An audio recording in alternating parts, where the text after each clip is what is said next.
Hi மக்களே, நம்ம இப்போ என்ன பார்க்க போகிறோம்னா வெஜிடபிள் பிரியாணி எப்படி செய்கிறது அப்படின்னு தாங்க பார்க்க போகிறோம்.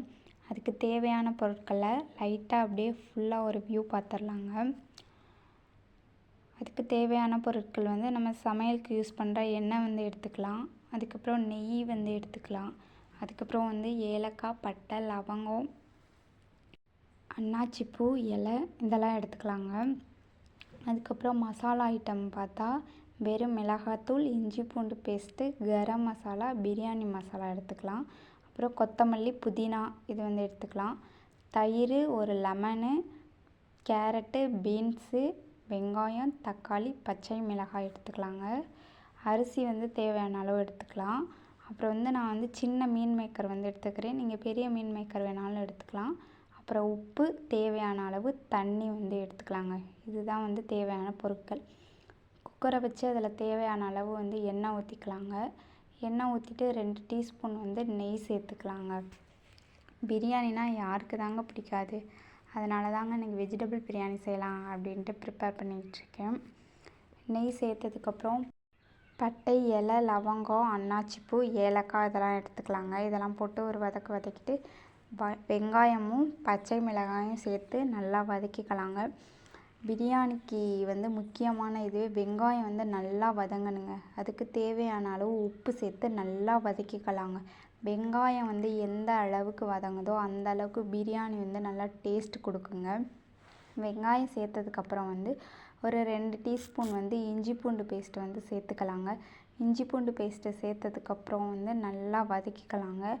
இதுவே நீங்கள் வீட்டில் அரைச்ச இஞ்சி பூண்டு பேஸ்ட்டுனா இன்னும் நல்லா டேஸ்ட் வரும். நான் கடையில் வாங்கி தான் யூஸ் பண்ணியிருக்கேன். இஞ்சி பூண்டு பேஸ்ட்டை சேர்த்ததுக்கப்புறம் கொத்தமல்லி, புதினா இது 2ஐயும் சேர்த்து நல்லா வதக்கிக்கலாங்க. கொத்தமல்லி, புதினாவும் சேர்த்து நல்லா வதக்கினதுக்கப்புறம் தக்காளி நான் ஒரு 4 தக்காளி எடுத்திருக்கேன். 4 தக்காளியை போட்டு நல்லா வதக்கிக்கலாங்க. தக்காளி நல்லா வதங்கணுங்க. தக்காளி நல்லா வதங்கி வந்ததுக்கப்புறம்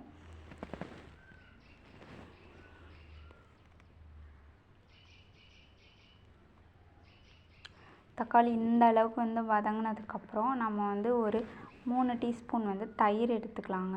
தயிர் போட்டு நல்லா வதக்கிக்கலாம். தயிர் வதங்கினதுக்கப்புறம் நமக்கு விருப்பமான காயெல்லாம் சேர்த்துக்கலாம். நான் இப்போ கேரட்டு, பீன்ஸு, அப்புறம் சின்ன மீன் மேக்கர் எடுத்திருக்கேன். நீங்கள் பெரிய மீன் மேக்கர் வேணாலும் எடுத்துக்கலாங்க. இந்த மீன் மேக்கர் எல்லாம் சேர்த்து நல்லா வதக்கணுங்க. காய்களுக்கு தேவையான உப்பு சேர்த்து நல்லா வதக்கிக்கலாங்க.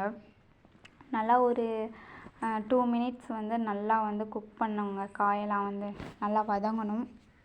வதங்கினதுக்கப்புறம் பிரியாணி மசாலா, அதுக்கப்புறம் கரம் மசாலா, சில்லி பவுட்ரு இதெல்லாம் சேர்த்து போட்டு நல்லா வதக்கிக்கலாங்க. காய் இந்த பொடியெல்லாம் சேர்த்து நல்லா வதங்கணுங்க.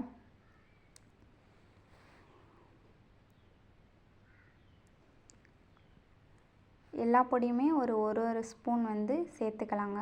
உங்களுக்கு தேவையான அளவு காரம் சேர்த்து நல்லா வதக்கிக்கலாங்க. வதக்கினதுக்கப்புறம் தண்ணி ஊற்றிக்கலாங்க. தண்ணியோட அளவு 1க்கு 2 வச்சுருக்கேங்க. ஒரு படி அரிசினா 2 படி தண்ணி அந்த மாதிரி. நான் வீட்டுக்கு சாப்பாட்டுக்கு யூஸ் பண்ணுற அரிசி தாங்க வச்சுருக்கேன். அதுக்கப்புறம் தண்ணியெல்லாம் ஊற்றிட்டு அதில் லெமன் புழிஞ்சிக்கலாங்க. லெமன் புழிஞ்சிட்டு அப்படியே அரிசி சேர்த்து நம்ம குக்கரில் விசில் போட்டுடலாங்க.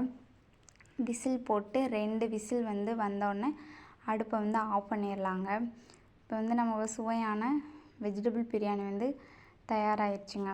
ஸோ இந்த வீடியோ பிடிச்சிருந்துச்சுன்னா லைக் பண்ணுங்கள், ஷேர் பண்ணுங்கள், கமெண்ட் பண்ணுங்கள். மறந்துடாமல் சப்ஸ்கிரைப் பண்ண மறந்துடாதீங்க. ஓகே, பாய். யாருக்கெல்லாம் பிரியாணி பிடிக்கும் அப்படின்னு சொல்லி கமெண்ட் பண்ணுங்கள். என்னென்ன பிரியாணி பிடிக்கும் அப்படின்னு சொல்லி கமெண்ட் பண்ணுங்கள். வெஜிடபிள் பிரியாணி பிடிச்சிருந்தா ஒரு லைக் பண்ணிடுங்க. ஓகே, பாய்ங்க.